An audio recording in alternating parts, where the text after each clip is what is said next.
It's normally in the summer series of Nightline that we see Nigel from Nigel's Animal Rescue, but you're welcome anytime. Nigel, great to see you. Great to see you, Phil, and good to see you again, yes, Simon. Welcome back. It's been too long. It has been. And you have a special guest to meet. I certainly have a guest that I've brought in tonight. I'm actually a little bit nervous because the guest I've brought in is my mentor. Now, I'm going to give a little bit of a story about how I met this wonderful, amazing lady who has inspired me throughout my whole career.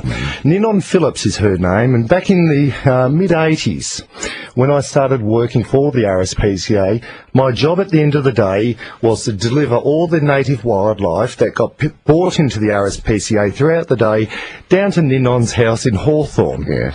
And so every day I'd have possums, birds, ducks, you name it, penguins, koalas at times. And throughout the years, Ninon has been an absolute inspiration to me. When I was made redundant by the RSPCA, she suggested to me that I should start my own rescue service. And she started me off by drawing this beautiful logo of all the animals, which I still have to this day. And she's been, as I say, an absolute inspiration. That much so that I put a photograph 2 days ago up onto my Facebook page. Yeah. And within 24 hours, she broke every record that I've got on numbers of likes on my photos and my stories. That's impressive, because you put video of all your rescues and things on there, and they get a lot of hits. A lot of people enjoy looking at your page. They do. Well, Ninon, she got 108 likes within 24 hours on my Facebook page. And make that 109. 109. I feel the same way. If Phil could use a computer, he'd be doing it. Right, we've got a couple of comments here that I've written down for Simon to read out. Looking at it now, Karen says, a wonderful woman. Julia says, an amazing woman. When I was 7, we rescued a baby magpie who'd fallen out of his nest. Once he was old enough, we took him to Ninon to be reared. She is a truly inspirational woman. Sal says, what a blessed lady. Susan says, obviously a wonderful mentor. Wonderful comments. Yeah. Let's meet the lady. You've got a bit of a fan club. Ninon certainly does, and here she is. Good evening to you, Ninon Phillips. And, of course, I enjoyed your book, Cockatoo Chorus, Stories from the Lighter Side, which I imagine you not only wrote but illustrated yourself. Oh, yes. That's fantastic work. And when I came to visit your home in Hawthorne with Nigel, I saw various paintings you've done of cockatoos and other wildlife. You have a God-given gift, Ninon. Thank you. But obviously also a very big heart. And great, Nigel, that she was awarded. Ninon was awarded the Pride of Australia award, well deserved. And then not too long afterwards, 2 years later, the Order of Australia Medal for Service to Animal Welfare. I wonder how many animals you've rescued over the years. I couldn't count them. Way too many, huh? Yeah. Too many. Mainly birds or also wildlife too? Oh, no, I take... Well, it's a suburban house. And I can't take... I can't have kangaroos hopping over the fences. No, or crocodiles.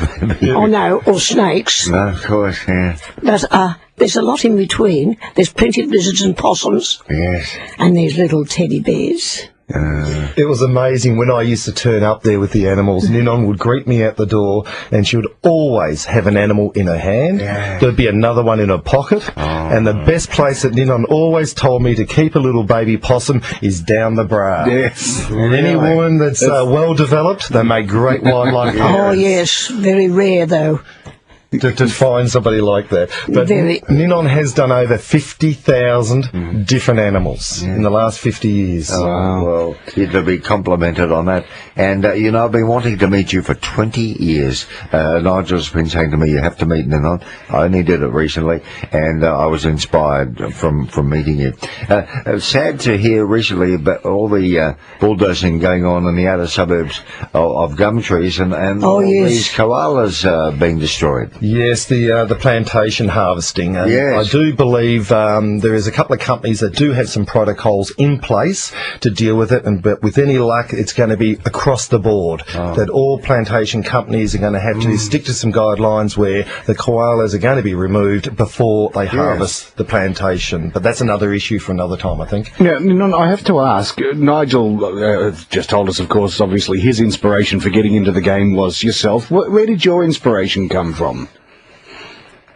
Oh, it just came because I was never encouraged though I was brought up in the country, and my aunt was very kind to animals, but they were in the suburban part of Little Maryborough, Victoria, and I always wanted to get involved, but I didn't get much help or encouragement to do that because it wasn't the done thing. Have you had a government grant over the years? Any financial support from the government? No. No, none at all. None of that happens within the wildlife industry. And Ninon, just before we go, Ninon is part of the very first wildlife group that started up in Victoria, which was the RSPCA Wildlife Branch. Okay. How did you deal with the opposition at that stage? I know, I have a daughter who would love to be a vet, and in this day and age, that's an absolutely perfectly fabulous thing for her to aspire to. But back then, was it frowned upon? Yes, it was. How did you deal with that sort of opposition? Oh, I just battled on right through it because I'm afraid I was rather aggressive. a bit rebellious? A little. Yes, just a little. She has a bit of a reputation. Yeah, because you'd imagine it would be a man's domain, wouldn't you? Shimmying up gum trees and... Oh, no, I didn't do that. Oh, no. Ninon, that's the sort of work that I do, but the hard work is done by the wildlife carers that get the baby animals in, that have to feed them on the hour, every hour, day and night. Nigel gets the glory for shimmying up a tree and grabbing an animal, but then someone has to nurse that back to health. That's right. And that's the 3 o'clock in the morning feeds and stuff like that. Have you ever had a good night's sleep in your life since you started with the animals? A few. A few. I could ring her at midnight and she's always answered the phone. So let me ask you, if you've rescued and rehabilitated more than 30,000 creatures, how have you nurtured them and fed them and restored them to good health over the years? Well, I am an old nursing sister. Yes. I did run hospitals. But where do the finances come to feed all these animals and birds? My own work. From your own pocket? I am an artist as well. I know, I see your book, yes. Is this book for sale, Cockatoo Chorus? Can we buy this book currently?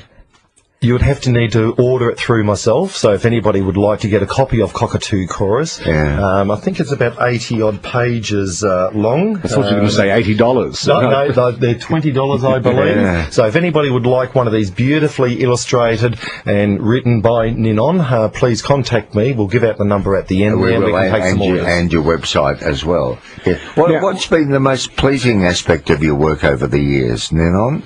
Does something stand out for you? Oh, releasing them back into the wild. Here. Yes, lovely. That's what it's all about. Now, can I ask also with your artwork, because flicking through the book, there's some beautiful work in there. I always, this is just my little tiny mind, I know, but when we hear that someone's written and illustrated their own book, you generally think, yes, it'll be, the artistry won't be that good. You're either a writer or an artist, but your pictures are beautiful. Have you ever had an exhibition of your work that people have been able to come and see, and are artworks for sale? Well, I usually do something that I know that is something that's quite a challenge, but it does sell, but I don't really have much time for it. Too busy with the animals? Yes. Yeah. They do. This work does take over. I will also say that Ninon was president of the, what was it? It was the Artist Society of Wildlife Artist Society of Australasia. Oh yes. So she held a very high position within the art world. Okay, and with wildlife, so it's all wildlife paintings, is it? Yes, it is. Mainly wildlife. Oh yes. No, I can do portraiture, but I'd rather not. It'd be good to see an exhibition of paintings and drawings of native wildlife animals, native Australian animals. I know. Yes. They sell well. I imagine they would. I think you love good for visiting tourists. Oh, very much so, yes, especially the native animals, yes. I think you told me yourself your love of animals started when you were a bush nurse down in Western Port Bay, and that was during the war years or even before. After I'd finished my training, when I trained and got my couple of certificates from St V's, I then did bush nursing. But while I was bush nursing, I like the countryside. I like the country people. And I thought one day I'll really concentrate further on it. Was this down the Hastings Tire Way originally? Yes, that's right. Hastings was the first. Did you have a hospital down there in those days? It was Victorian bush nursing. Oh, yes. And the doctor was very peculiar.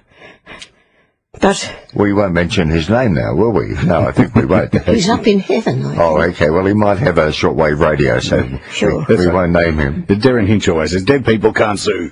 Ninon, with all the animals you've rescued, is there any animal that you've just not enjoyed having around? Are there particular breeds of animals that are just too aggressive and we would actually be better off without them?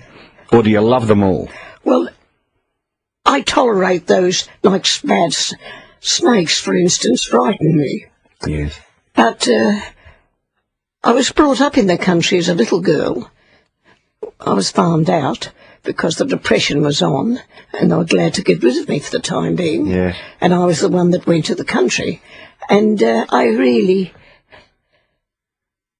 saw quite a lot in that little country town. But I loved the variety. We're going to take a break, and I want you to think about this. When we come back, I want to find out, have you ever been bitten or pecked? Nigel Williamson from Nigel's Animal Rescue. His special guest is Ninon Phillips. Can I ask you, how many years young are you, Ninon? 93. Oh, that's an amazing achievement. And you're still hard at work rescuing animals and rehabilitating them? Yes. I did ask you before the break, I don't have the answer yet. Have you ever been bitten or pecked? Oh, you get pecked every now and again, but you get used to that. Yeah. No life-threatening injuries? No, That's excellent. but I don't take in snakes. Not in the leave those to suburb. me. Yes. Anything you'd like to ask, Nigel? Yeah, well, back in 1991, Ninon started what she calls the WISE Trust, which is Wildlife in a Safe Environment. She was left a bequest, and you went out and bought a property, didn't you? How big's the property? Oh, Can you remember? it's very large. I thought it was 20 or 50 acres.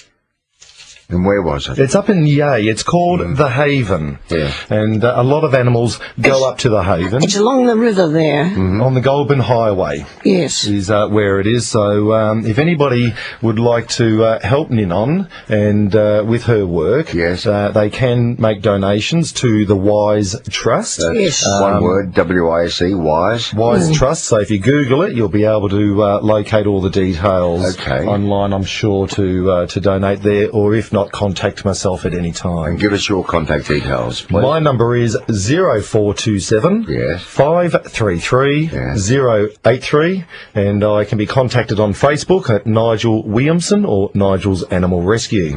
Now, Ninon, I, as a youngster, had a next-door neighbour who had a cockatoo, a big white one with the yellow feathers on the head, and over a couple of years that bird lost all of its feathers. And I'm flicking through your book, I was reminded of that, because toward the back of the book, Cockatoo Chorus, is the pattern for a knitted jumper for featherless cockies. That's right. Is that your design? Oh, yes. That's wonderful. Oh, yes. Little armholes for the wings to go through, and little bits for the legs, and That's right. Yes, throw it on and wrap them up and keep them warm. Yes, Ninon had one particular cocky there that I've seen for many, many years that had one of those knitted jumpers on, and he survived a great age, didn't he? Oh, we had quite a number in those little outfits. I've got 2 Alexandrine parrots, and I reckon if I tried to put something like that on them, they'd take my finger off. How do you do it for wild ones? Have you got chainmail gloves or something you wear? Oh, there's a way of handling them. Yeah. Yes, Ninon does have a knack with handling all the beaky, bitey parrots. Clearly, I need some lessons. Yeah, you know something, I think St. Francis of Assisi would be proud of you, Ninon Phillips. That's very nice. And we are very charmed that you made the time to come in late at night on what's a cold night to spend some time with us on Nightline tonight. And we do recommend the book Cockatoo Chorus, which you not only wrote the prose for, but did all the illustrations. You are a lady of many parts, and as I mentioned earlier, from my knowledge, a lady with a very big heart. Thank you. Wonderful to meet you. And Nigel, thank you so much for bringing Ninon our way. No, And thank I you for just letting me bring her in. It's been an absolute want pleasure. to leave you with a little gift as a memento of coming in to visit us tonight, Oh, thank you. and say that I look forward to the next time we meet. Ninon you. Phillips with Nigel of Nigel's Animal Rescue.